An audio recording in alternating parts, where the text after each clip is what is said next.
Boom! Welcome back to the Shimmy Show. I gotta be quiet here. It's not even 5 a.m. yet. This is the Shimmy Show. Today's episode about running and my persistent love affair with running. Okay, I'm an early morning runner. It's probably why I don't have a girlfriend or a wife, because I can't find anyone that wants to wake up at 4 or 5 a.m. and go running around the neighborhood. And for the past 40 years, it's pretty hard to do. So running, it's kind of like a solo sport, solo activity.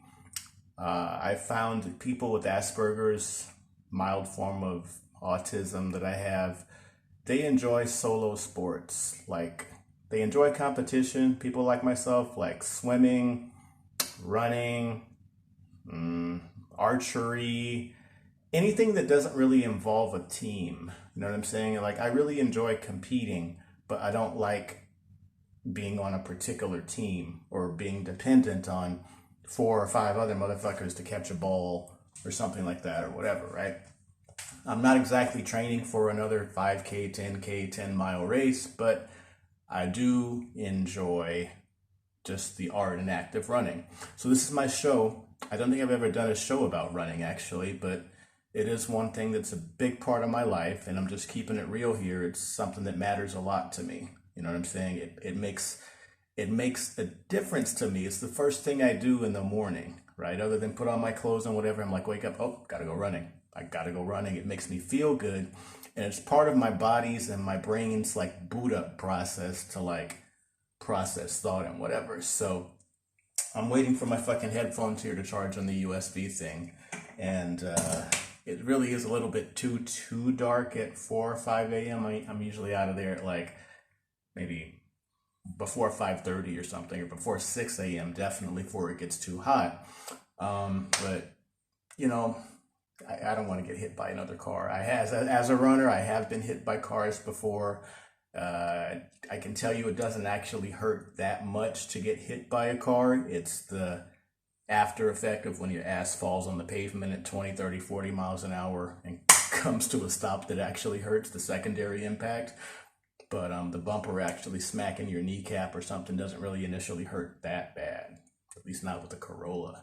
But anyway, yeah, this is what I want to talk about running. Some gear here, okay? These are some very expensive socks called Thorlos. I haven't had these for like a long time. I had these for only a few months or whatever, but I first started wearing them when I was 15 in high school, and I swear they are like, if I could endorse a product, they're like the best fucking running sock ever. They're thick as fuck. And the reason being, the heel and forefoot are padded and weaved and wicked, and basically they look like a thick sock that would keep your foot really hot, but in actuality your feet are really cool while you wear them. As your feet sweat and whatever, moisture is wicked to the outside, and you don't get blisters. Before, I used to get a lot of blisters when I ran or whatever, and I find it's actually more important to have good socks than it is to have even good shoes, really. The sock is more important than the shoe. These particular socks are about between $17 to $38 per pair. Ooh, yeah. But if you're a serious runner, you know, invest in hobbies, invest in yourself. That's, you know what I'm saying? You got to spend money on where it counts, basically. Attention's in the details, okay? I've only got one good pair of running shorts, by the way. I'm wearing them right now. Can you see them? Probably not. I don't know. But they're Asics, and normally at full price, they're like $50 or so. But they're thin as paper, they've got a zipper pocket, and I won't run without good quality running shorts. If you have shorts that are too heavy, or just not really good running shorts, it's going to make your running like 20-30% harder. Like, everything really counts if you're doing it kind of like on a semi-professional level and you want to feel comfortable and good. So that's that. And as for shoes, the shoes actually are not that important. I'm currently on some Nike free runs or whatever. These were marked down to like, I think 39. These were marked down to $39.99, which is a good price for actual running shoes. I got them at a Burlington coat factory in Miami, you know, before I left on this trip. They're good. The shoe, again, it's really not that important though. I have like I have about 5 favorite pairs of running shoes. Okay, these are okay. They've lasted me for 2 months. That's longer than I normally keep them. But here in Thailand, it's kind of hard to find real shoes that are not bootlegs for actual running. One thing you want to look for when buying a running shoe is how flexible it is. Can you bend it or fold it in half? That's a good test, I can tell. If it can't do this, then it's not if the shoe isn't flexible, it's going to be a problem.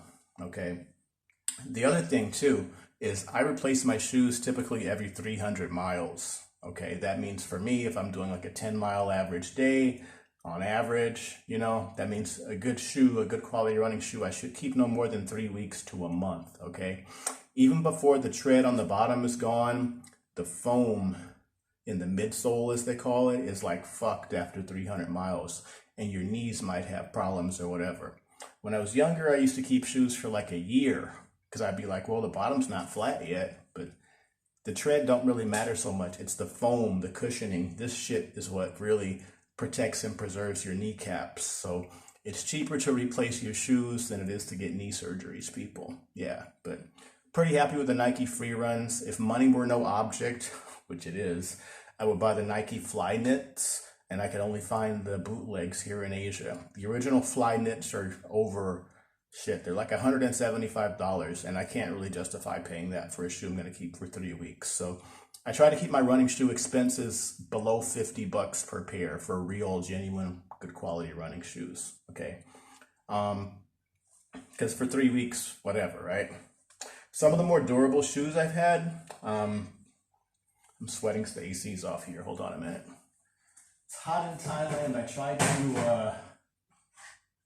I try to save you guys audio, but it's too hot in here. Fuck that shit.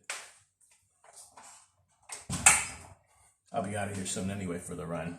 Taking off shortly, but I can't sweat it up in here yet, right? So shoes and socks are a big factor for running. They're really your only expense other than running shorts. So this is like one of the few sports where you don't have to buy like no special equipment. Just have some good quality underwear, shorts, and shoes and socks, basically. Fuck, what else do you need or whatever, right? I wear a bandana and a generic sweatshop custom-made shirt here in Thailand. These are 200 baht each, like $5 or $6 from the sweatshop. Get them embroidered if you want to. You know what I'm saying? If you're vain like me. But yeah, man, running is not really an expensive hobby, in my personal opinion. There's so many other more sports and activities where you got to invest in serious equipment.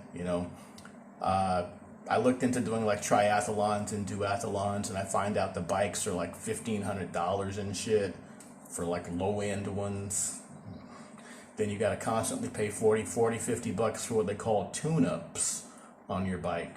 It's like almost like a race car, and I'm like, oh, fuck that shit. No, I'll just run. I'm cool, guys. So other than the Thorlo socks and some good quality flexible shoes, my other last piece of equipment is actually, and it's kind of weird, some people might ask me why, I'll explain. They're weightlifting gloves. These are like only $7 or $8 at Walmart. I have like a couple pairs of them, and I wear them for my heat cardio while I'm doing cardio workouts or whatever indoors, but also while running. There is a reason why I wear gloves, okay? My running form is so efficient that my hands, almost my entire upper body is almost stationary to the point where my hands are asleep while I'm running, okay? Has nothing to do with being an Ethiopian or being a weirdo. It's just a form that I've learned over the years, By isolating my upper body movements while I'm running, this is pretty much how I run, right? I only move my elbows back. I push my elbows back, like so, okay? My hands are basically limp. And after 20, 30 minutes, they're literally asleep. My purpose is to keep all my circulation going below the waist in the legs. So basically like 70 or 80% of the blood in my body, or the blood flow in my body, is below the waist. My upper body is relaxed. I look kind of like the old 8-bit, 16-bit video game characters running, when my upper body torso does not move.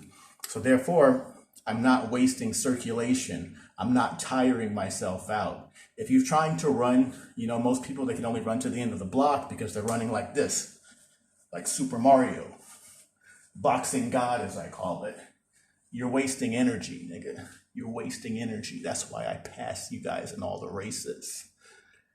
Don't move your arms. Just push your elbows back. It's really as simple as that. That's my running technique. And that's how I stay efficient and go for 10 miles without a problem. So I hope that helps. Shimmy signing out from the Shimmy Show from Thailand. Going for the run.